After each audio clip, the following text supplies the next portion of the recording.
Bueno, y una vez más, bienvenidos a la Conferencia Mundial de VIH, esta vez en Ámsterdam. Es la tercera vez que estamos con El Salvador G y esta semana le llevaremos todo lo importante de esta conferencia para ustedes.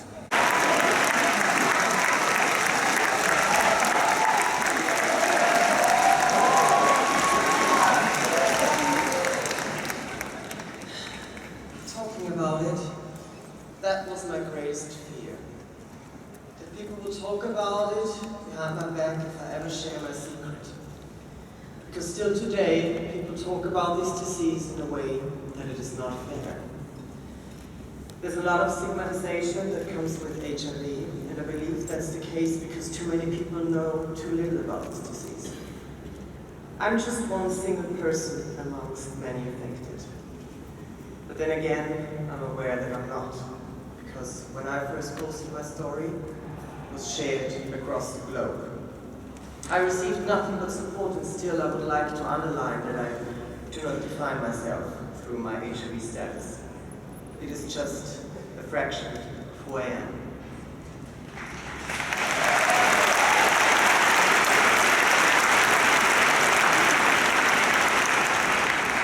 Today I'm not standing up here on the stage to share details of my personal story. I'm here to use the attention I get and to direct it to this disease and to help make it just normal to talk about it. Today I feel fitter, more beautiful and stronger than ever before in my life.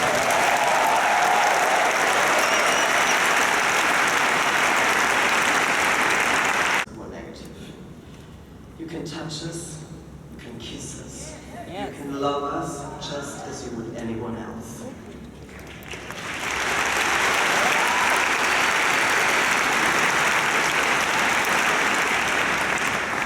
That is what I would like people to talk about. That is what I want the media to talk about. That is what I would like everyone to hear and read about. The research and the impressive results that have been achieved over the past years. I want everyone to know about the research that has been conducted by incredibly talented and passionate people, scientists and technicians who care deeply and who are working tirelessly to end this epidemic.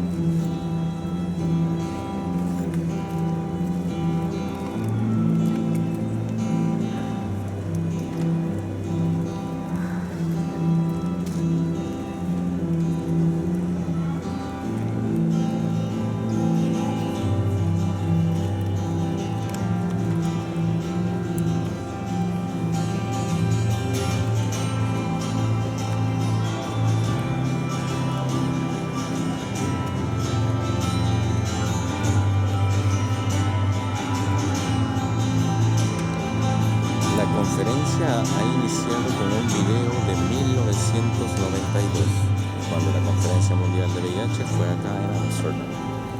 Ahora regresa en 2018 is not y estuvo Liz Taylor. and must never be a fight against other people. It's a fight of human beings against a virus.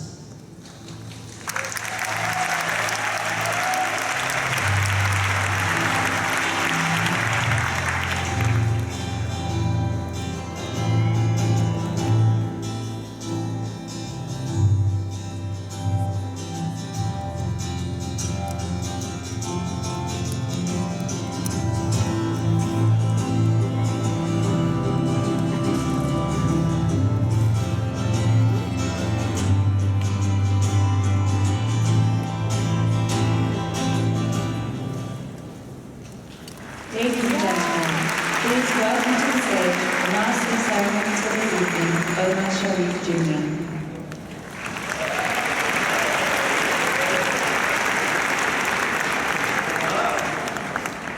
Your Excellencies, distinguished guests, ladies and gentlemen, welcome to AIDS2018. I am honored to be your master of ceremonies tonight. It is a privilege to stand here in Amsterdam this evening, following in the footsteps of our colleagues from 1992. Thank you for being part of a fight that stretches back more than 30 years. The world doesn't thank you enough for the work that you do, so I want to make sure you hear it very clearly right now, right up front. Thank you. Thank you, thank you, thank you, thank you, and thank you. Before we get started though, I also want to acknowledge the thousands of people that are watching and engaging from afar, and I'm going to need your help with that. I want everyone in the room to say, welcome to AIDS 2018 on the count of 3. Can you help me out? Can you do that? Yeah. Welcome to AIDS 2018. Ready? 1, 2, 3. I love that. That was great. What a way to begin an evening. Hi, my name is Omar Sharif Jr., and I'm best known for being actor Omar Sharif's grandson. Which for me means one thing, and that's a lifetime of feeling inadequate. That's okay. Seriously though, growing up a Sharif in Egypt, that's kind of like being born a Kennedy. Or, from some angles, more of a Kardashian. Maybe. Is to unfold. I'm bound to enter grounds I've never entered. I'm bound to find what I wasn't meant to find. 'Cause of you, I now know the answer. On a hot summer's day at the Piers, Nicholas Street. I can hardly describe what an effect my HIV diagnosis had on me at the age of 21, knowing there was no future for people living with HIV and AIDS back then. The only perspective was getting sick, deteriorating, and dying painfully with no treatment and no cure. From that moment onwards, I learned about society's stigma, exclusion, discrimination, anger, hate, and fear towards those living with HIV and AIDS. I saw my communities fighting day by day with no hope. We lived without a notion of tomorrow or the future. Now, see me at the age of 48, standing here in front of you.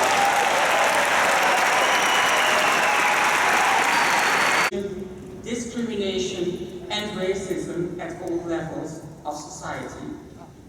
We are highly affected by power structures that do not include us. We must work way harder to achieve a good quality of life and equal access to healthcare. How can we stop HIV and AIDS and fight such inequality, which at the end of the day affects us all? How do we end the disproportionate suffering in overrepresented groups in key populations affected by HIV and AIDS? These are questions to which people from my community have valid answers, yet we are not invited to contribute our knowledge and experience when decisions are made on what could and should be done to end the epidemic. To those of you in positions of power, I say, build bridges to those groups that are made invisible by society because of fear, of phobia, and stigma, discrimination, and racism. Trans sex workers, especially Black and those of color, living with HIV are the most stigmatized, discriminated people worldwide and experience the highest rates of murder and suicide. But we people living with HIV are not here as a window dressing. Building bridges means sitting at the table when decisions are being made. It means giving us a voice and inviting us to reflect when making policies on sex work, on human trafficking, and on STI and HIV prevention.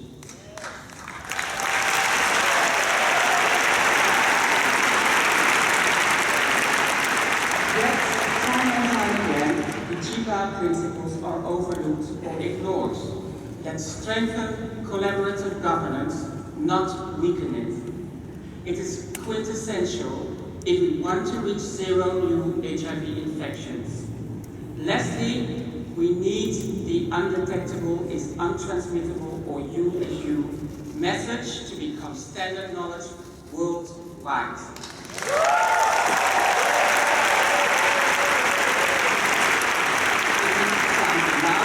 Every day, as this eases the burden of stigma and self-stigma of people living with HIV, it will save lives.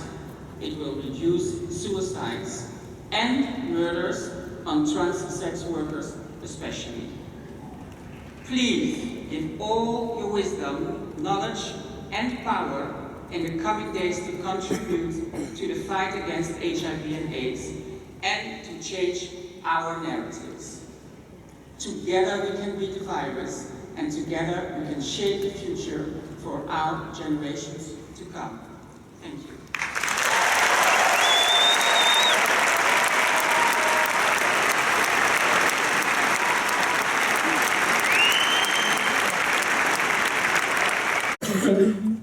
Go to the next one. Yeah, the next question is,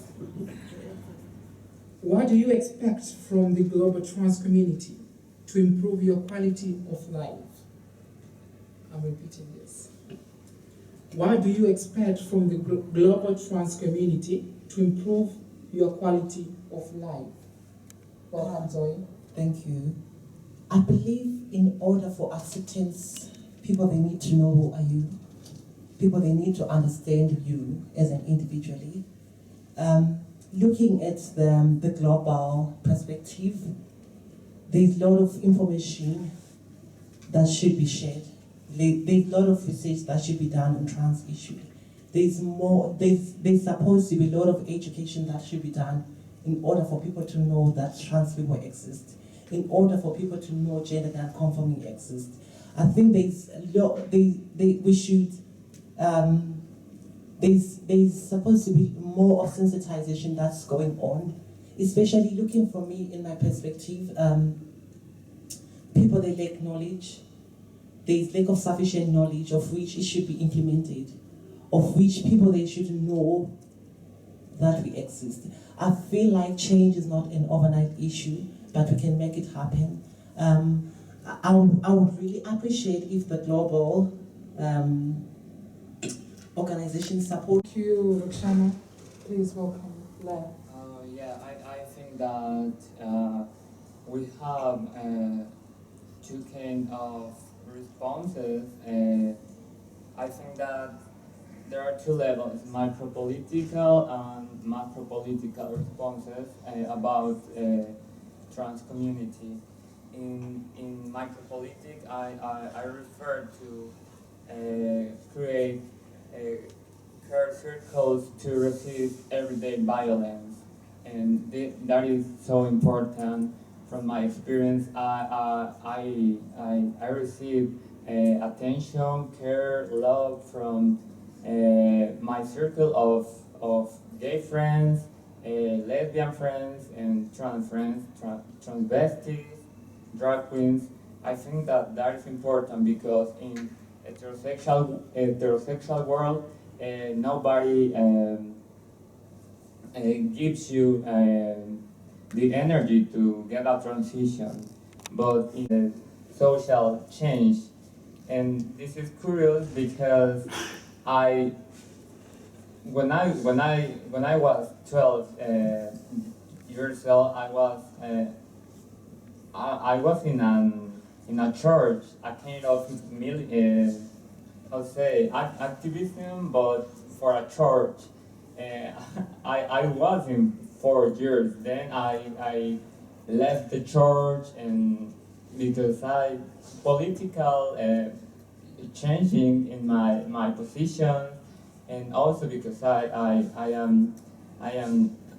don't believe now in God. I'm sorry, but I started to relate it to different movements, and students movement, and also feminist movement, and I started my transition 2 years ago, and all the strength, I think that I got it from that passion to change the world for that inequalities that we live in different spheres of our life, not just in about sexuality, about gender, also that violence is happening, but I have been in front of different kind of violence, like a student or violence in the work, and so I have in the street, in protest, or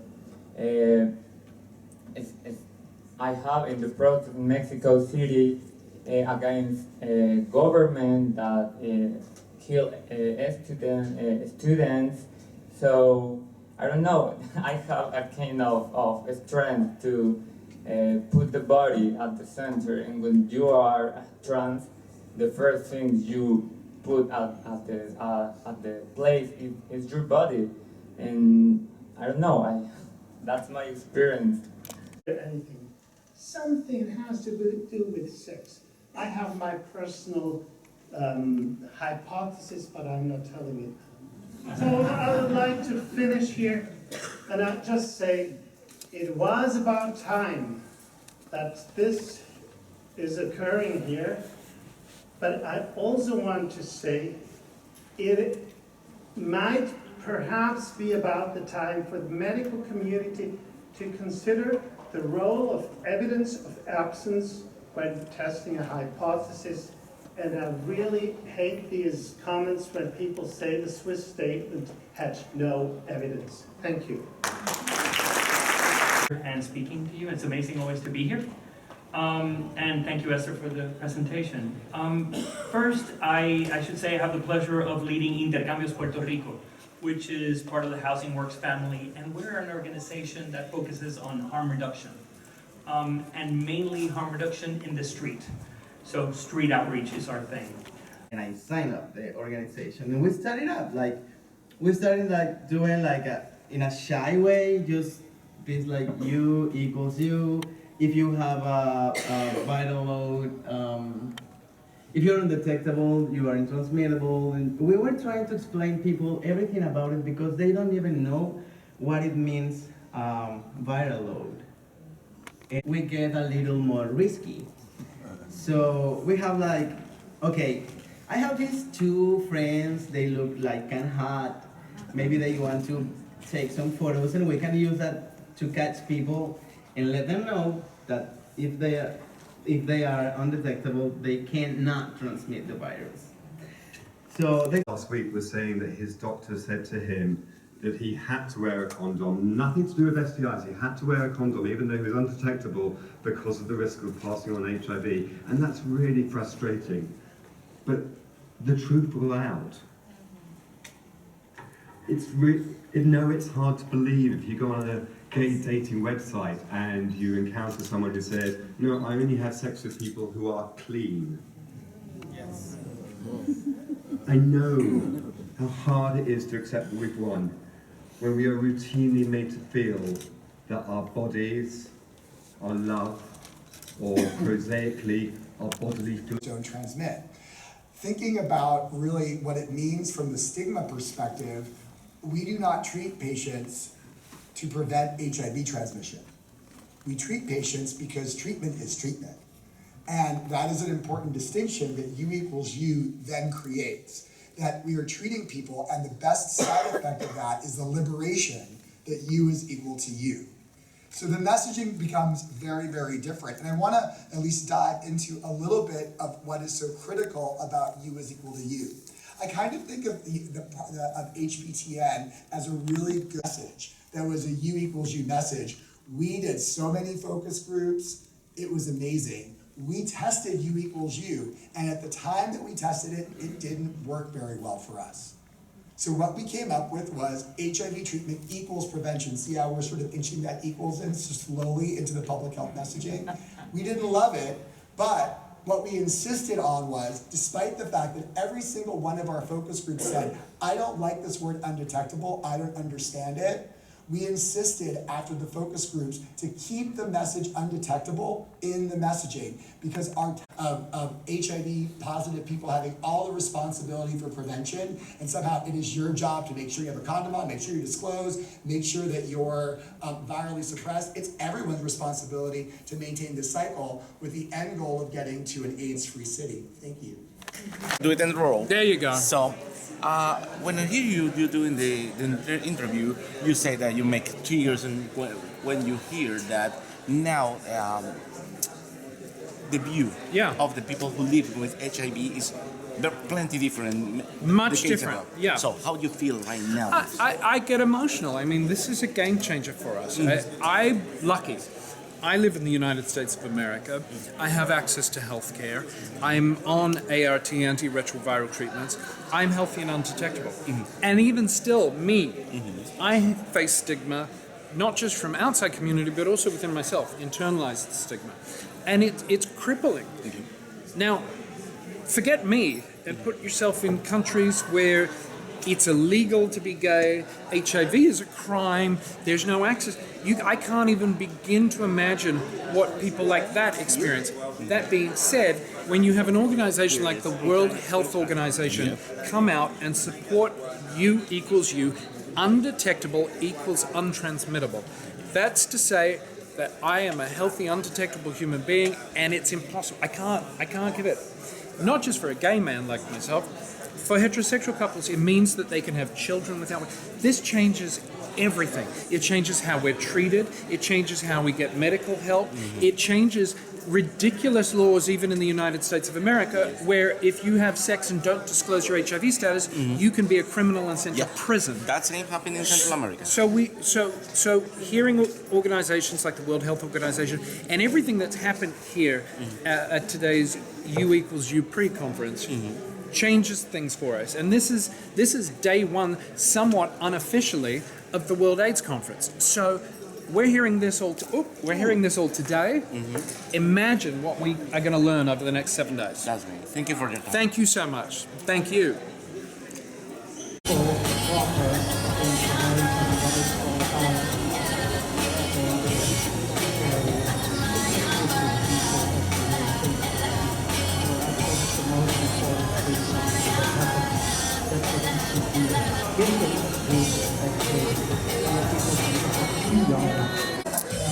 Y bien, es así como le hemos dado cobertura a la Conferencia Mundial de VIH aquí en Ámsterdam en el año 2018.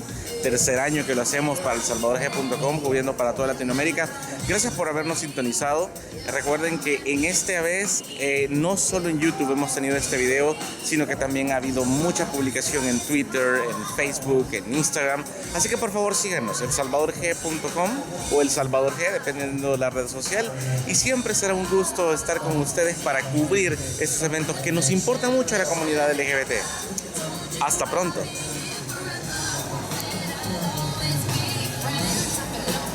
Get us to the